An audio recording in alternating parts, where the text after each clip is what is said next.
Leishangthem, kedori nang lari padrete. Yengo, Nanao ni papan mana, lari kana parisi. Nang shu lari tu khar kana paudana. Nakhoi na lari kana padana, matik saba mi orebadi, madudani ipanu ngai dorish. Sanga sala, lari par. Hani pabong. Sanga.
Hey, Hajalo. Yeah, Majalo. Big to Hajalo ne.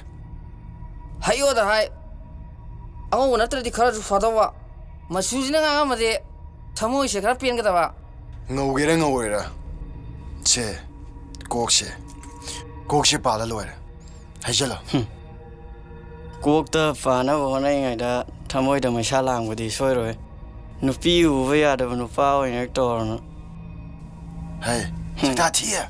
Nang I take you come, bro. No second tea, no sector. No pinia, that was second dinner.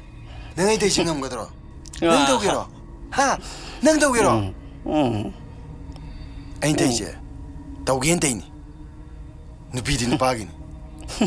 I do show me. Machine Tijello. I ain't a man keeping the beaching door. Machine Tijello. Machine Tijelagana. Nang mahau lo. Yam nungai kini. Yam nungai kini na. Kaide.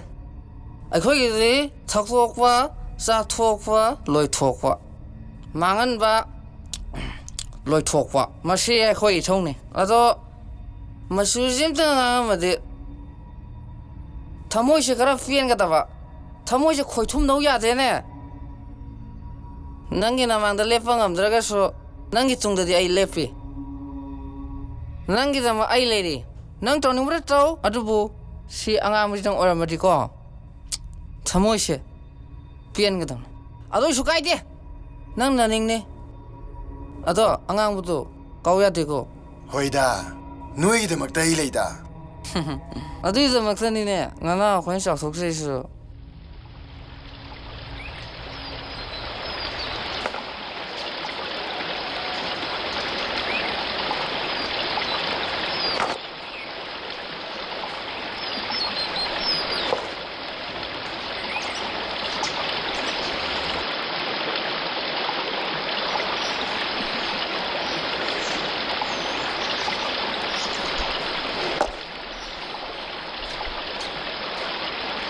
Hush.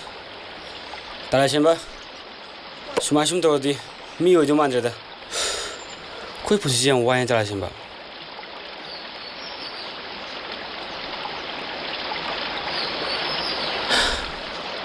Amuba. Humang tadana nungai basidi. Nungai ba kaude ko amuba. Suning dana nungai riba singse. Masi sagi saram chatne. Saga loina riba makhoi gi matau. Nang tamkin khangan ko. Phana kan hona dana su nong sum sothari. Imana basingna akhoi mi wena thabide. Noi kari gi ningan nari bana. Nakhoi gi dama ai leri basidi. Aina punu phana basingani.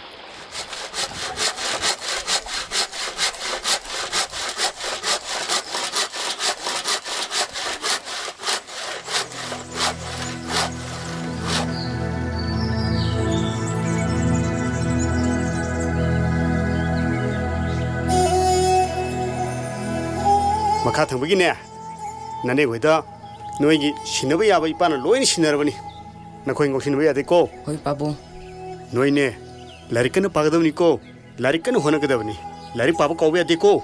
Hoi pabung like pudi pa ge ba ko. Pabung thun han biro. Ye ipa thuna halakani. Ipan sadib se noi gi sentan sadibani. Ipa thuna halakani ko. Bek to kadai. Phare. Nakhoi phajana leirumu ko. Hoi babu. Hoi pabung.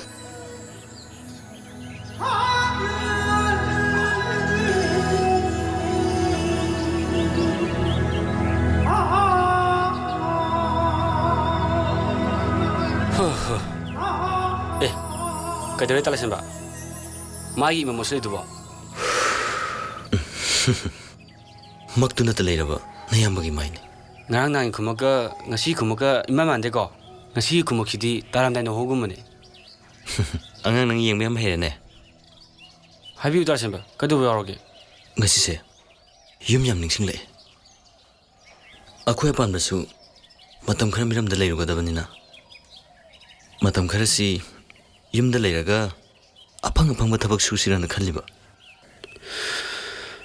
Ai shu duan khalai tarashimba. No ni lega thong ba torsu tarashimba.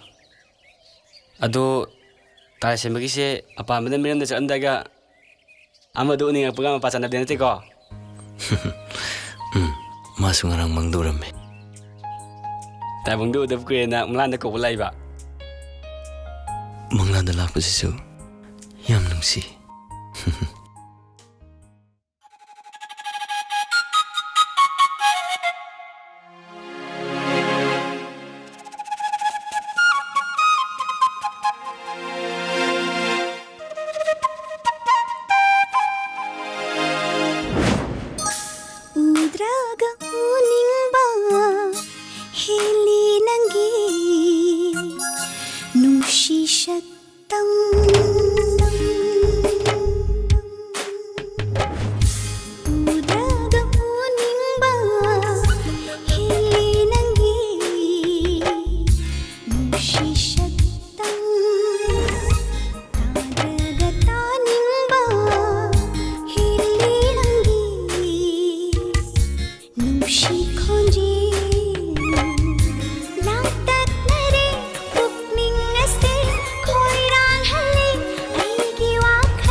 Mase, aigi punchini. Aigi punchi da wat palite. Wat liba haibo nang katani. Houzik nang na haibate yaduna nanak da leirisibo Birendrajit. Birendrajit. Aigi sildi ok palite. Bien banaite. Aduna nangi fajabse mayai chamaningde. Mayak yam leyaninge. Hemandro. Nangse kazi tagi yam hinzilakaduri. Hen banate. Wat libane. Aina pangthawa thabak yam wale. Matang pangthorok yengo. Matangna kari mong pangthorok tuiba. Yengde yengo.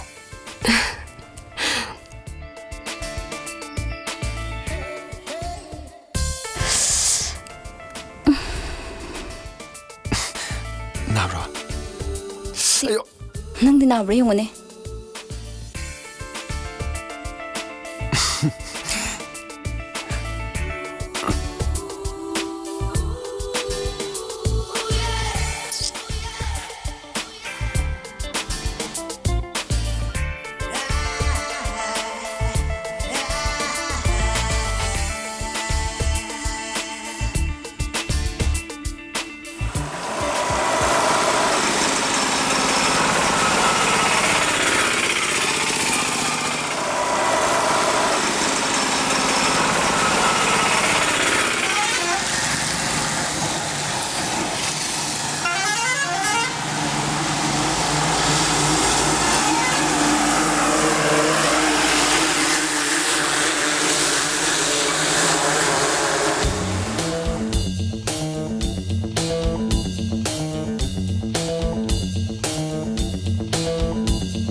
Jesang yauro bunang ge.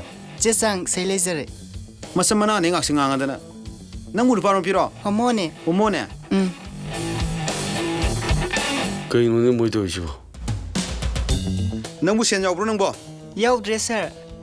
Thau han tokre. Tu.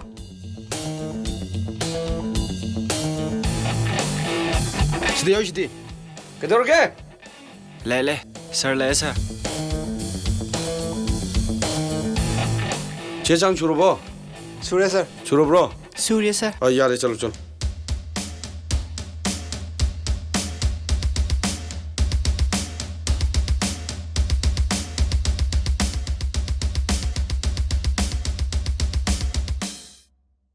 Khojiwa hinabido khaga thadong na rache.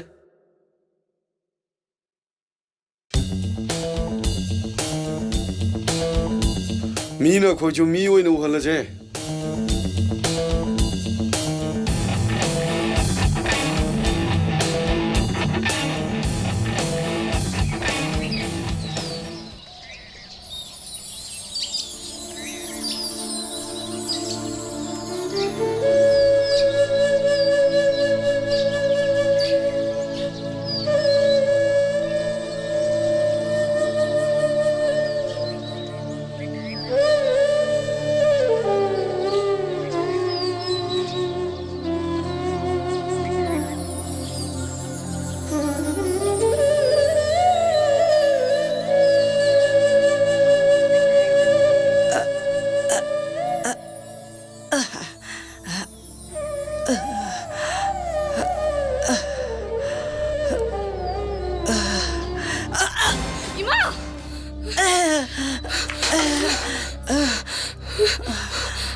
Ima, kaigino.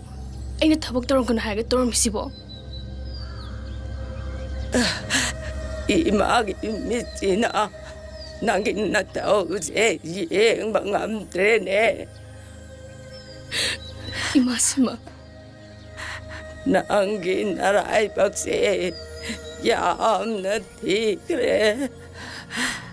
Na pungama na pamalay kasunate. Na pamasek kangaw dapat nang idamakan mata. Ima yamuay ni. Ay kariwat ka ni Ima. Ima Ipema.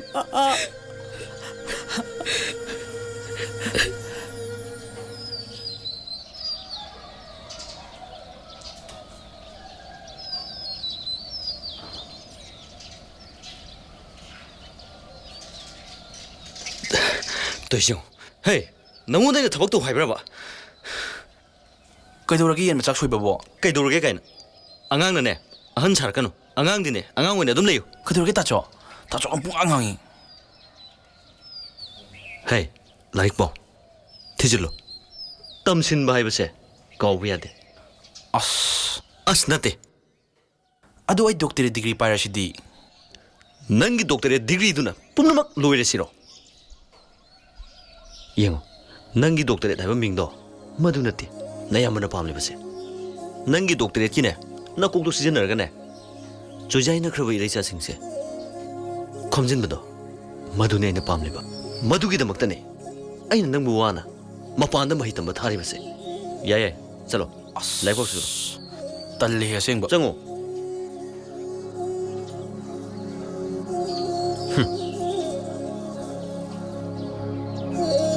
Larik pagi di haidadana. Thabak ka suliramdana mana.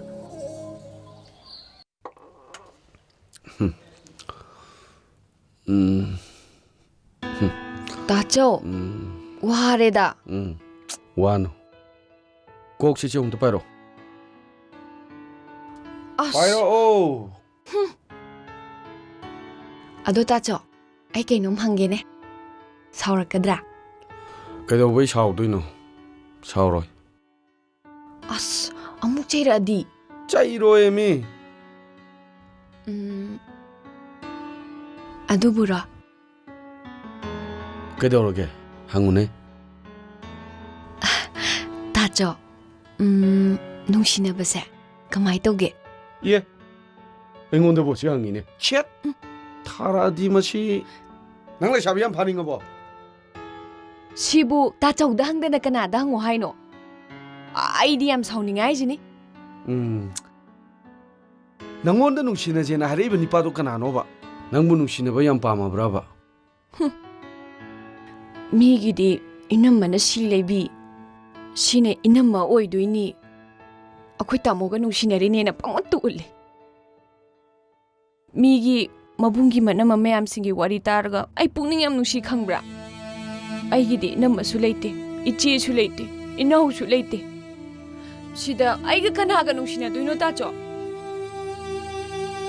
Tacho, nang nupiga nungsina wo. Tacho, ay na mapame haiba. Adugi wara. Ado nungsina haiba tacho. Ay hauji kangi nupi jingji amatti yengingdi. Yam hagazayeba. Adudi ay na haiba mga si tacho na yata ba. Nupi na taba mahayo. Aduradi ay yani. Ay haige ba. Soida na yani na wasa odudi. Yani ye. Promise hayo adudi. Promise. Adudi ne. Ay tholak tribong ne. Tachong ne. Se. Sitting to. Sumay toraga ne. Miushan laga dum le. Mitsu mo ushan duba. Ushalo. Ay tholak tribong dum le. Ay ushange. Kari hapagado ina taurishina. Si yangang si diba. Tholak tribo.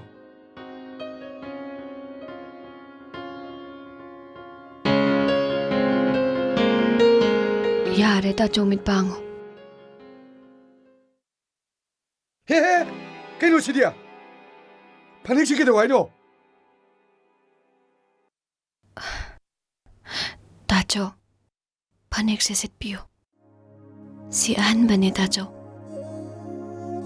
Ay chinsina, inamayam kauningi tacho. Inamauning bagi may na chae. Ay na imagaw ba pangagtribase. Yam na kuire tacho. Aduna, ay inamayam kauningi tacho. May sakse kong na ba? Tacho na ne, sisi laga, ay ngonda chapiyo. Pido labi ay na. Ay kichil sina, inamahay na, tacho da kaudo ine.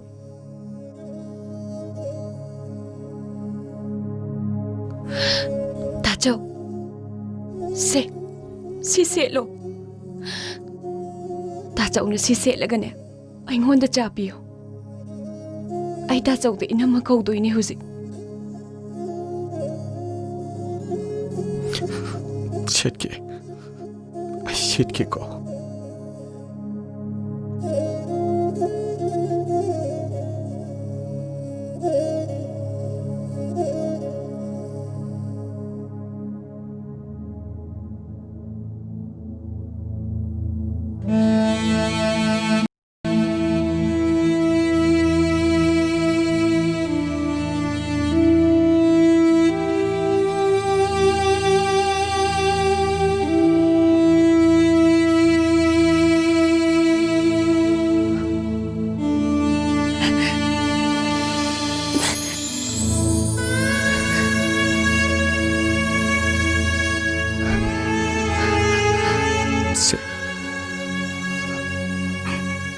Nang aingonda inama kaunida kauro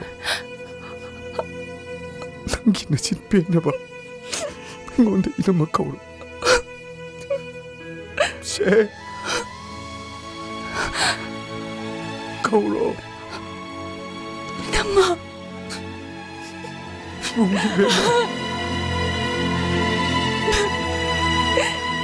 Tacho Bema nang pila bro sila pila ba di nabunggi di yare Tacho Ay lali Tacho Ay lali Shari ka kuno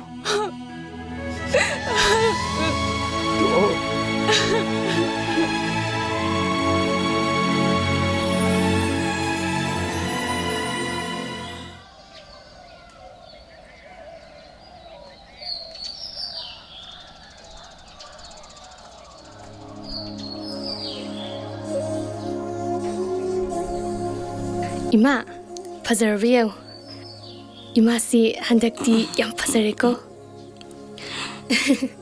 Ado ima, ay thabak sanaba tawrage ko.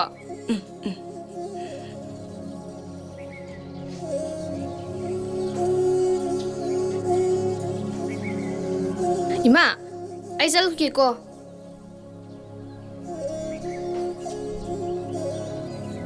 Ima chatle ko.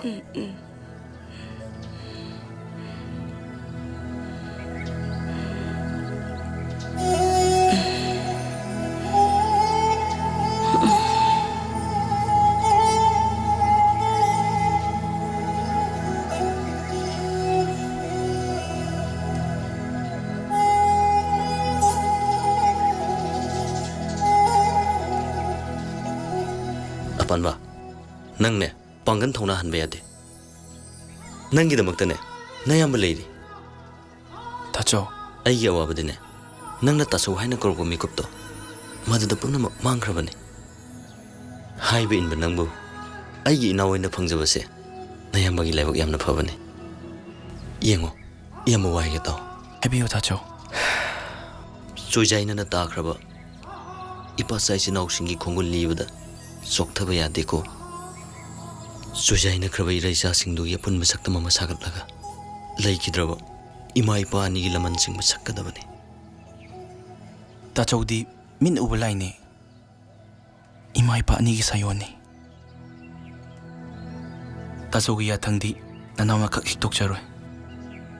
Aikhoi gi imari gi khongul libada. Aikhoi gi apun bagi pangan sagat jabada. Atopa phurup amada chaitheng pigi haina khalloi dabane. Hoi Tacho. Handak nangna Tripura da sakadori baksigi damak nayambana sendi thorang punamak tawrabane. Madugi damaktane nangasi waruno. Pare nangi pochai pugadaba singdo thorang tawjaroro. Iyamba saibak chatlukige chango.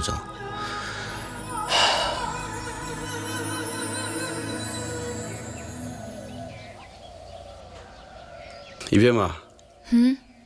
Nangna miramda laigiba haibese. Yengu. Aingonda puang hangaugadoribani. Tacho. Adubu. Nabungi sinfam sinadi aina pamliba chumba haibito thabakta onthokpa ngamgataba mandre aduna nangbu matik saba lawyer ama ohenba haibase aigi lengdraba wasangni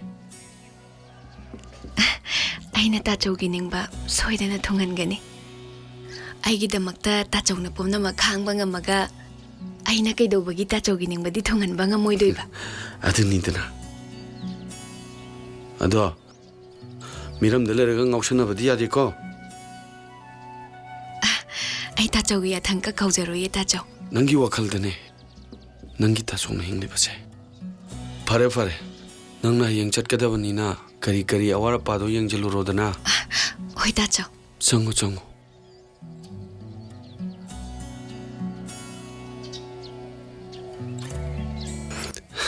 angawisi Ima pahungi foto se hapsin lu se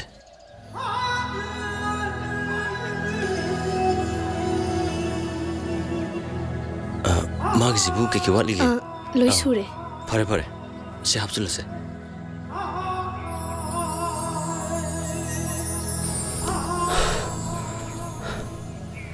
Tashinba ayore shell supore piro piro panda nangna Tripura chakani habuda piniman khuduna propane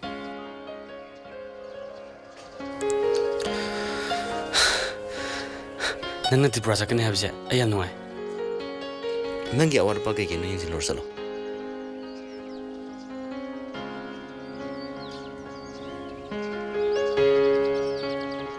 Tashinba aidi akhoi pamna Tripura chakani habse onthor nuai khre Tripura dani nahe akhoi ipa isa isinau mayam leirise mayam si punsinna na buhot nagadabani ne pare pare nangsu natau gi mateng du Keke no khara pango chang hoi Tashinba